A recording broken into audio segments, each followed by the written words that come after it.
ډیرو محترم مسلمانانو نن یو بهترینه د الله الصمد وظیفه دله درکوم. الله الصمد چې دی کنه دا د الله جل شانه نوم دی او دا هغه مبارک نوم دی محترم مسلمانانو چې دې نوم په باره کې علماو ذکر کړي دي چې یو انسانو او هغه لس کم سل کاله یو کاڼی جوړ کړی و، هغې کاڼي ته به یې څه اواز کو؟ یا صنم یا صنم. صنم دا یو دغه نوم دی، یعنی یو بوت ته ویلی کیږي او دا هندوانې ورته وایي. نو هغه لس کم سل کاله یا صنم یا صنم دا هغه دا بوت ته دا دغه کو اشرف علي تنوي رحمت الله علیه دا خبره ذکر کړې خپل کتاب کې. نو هغه ورته اواز نه کو کنه، سل کاله ورته اواز وکړو یا صنم یا صنم، هغه ورته سره اواز نه کو او په خطا کې یو ورځ وي یا صمدو. نو محترم مسلمانانو دا د هغې رب نوم دی، هغه رب چې د تمامو انسانانو، د تمامو جناتو، د تمامو ځمکو اسمانونو او د تمامو څیزونو خالق او مالک دی. پیدا کوونکی هم دی، رزق ورکوونکی هم دی، حاجت پوره کوونکی هم دی، مشکل راوستونکی هم دی، بیمارۍ لره ختموونکی ذات هم هغه ذات دی. نو چې په خطا کې د یا صنم په ځای یا صمد وي، نو زما د رب العالمین د سیډه ورته اواز وشو لبیک یا عبدي لبیک یا عبدي. محترمه دغه وخت کې فرشتو عرض کوي الله ته، یا الله ده خو لس کم سل کاله ستا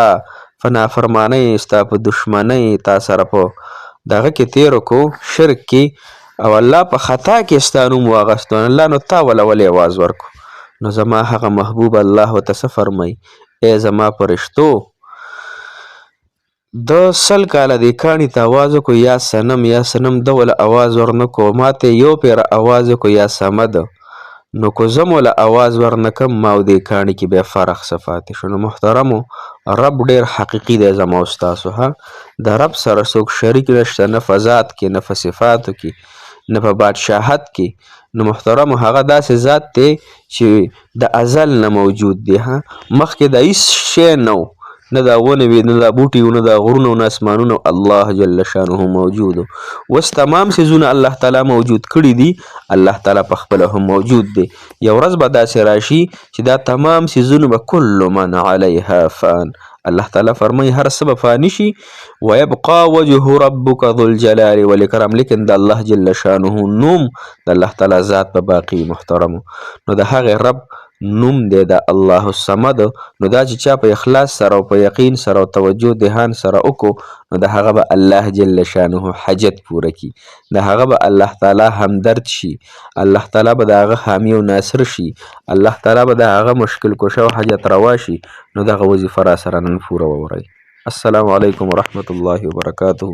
ډېر معزز محترم او قابل قدر مسلمانان رونو خویندو مسافرو، الله تعالی مو خوشحاله او باد لره، الله تعالی دې مسافر کامیاب کړي، الله تعالی دې تمامو ترسرو زنانو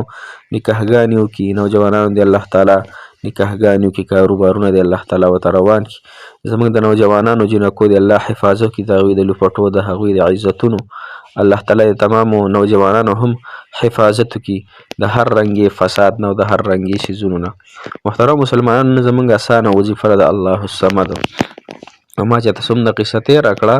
یعنی دا حقیقت حال مې درته وي. نو چې څوک د الله تعالی نوم ولي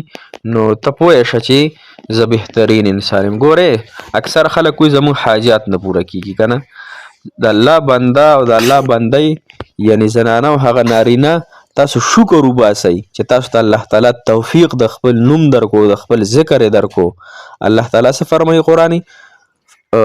فذکرونی اذکرکم، تاسو ما یادوئ زه به تاسو یادوم. صحیح شوه که نه؟ نو دا تاسو شکر وباسئ. الله تعالی وایي تاسو ما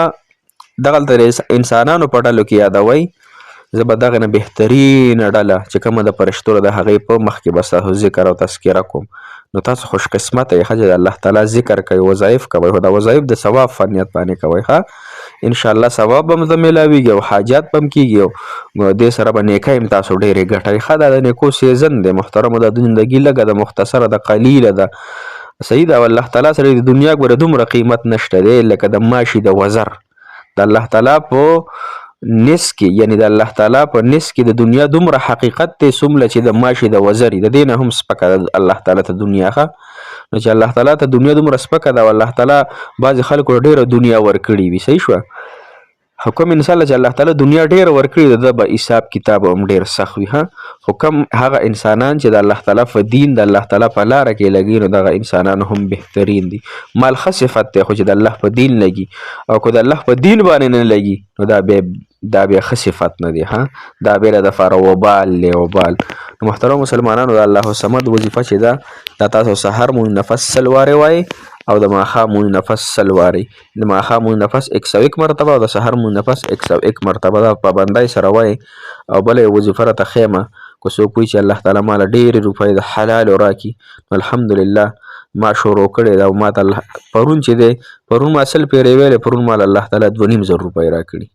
نه مې کار کړی نه مې روزګار کړی نه مې په لاس خوږ شوي نه مې په خپه خوږ شوي